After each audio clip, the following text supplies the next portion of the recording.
This is an FX Audio Amplifier model D802C Pro, which I installed in my Dodge Caravan. As you can see, I have acrylic panels, which I've designed and had laser cut in order to mount it into the dash. It lasted about a year. I suppose it couldn't handle the temperature changes. I think minus 15 in wintertime, perhaps plus 50 Celsius inside the van during the summer.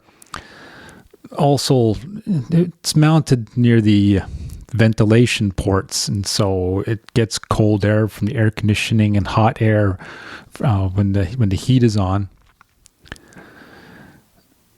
Another factor to its failure might have been that its power source is frequently turned on and off. I suspect it has not been designed to handle all these conditions. So I don't recommend someone doing the same thing. You can see my video of installing a Kenwood amplifier in my Dodge Caravan to replace this. The takeaway from this video is you get to learn the endurance. This was an endurance test in a way, not a very scientific endurance test. It lasted a year under harsh conditions. This would lead one to think that it would last a lot longer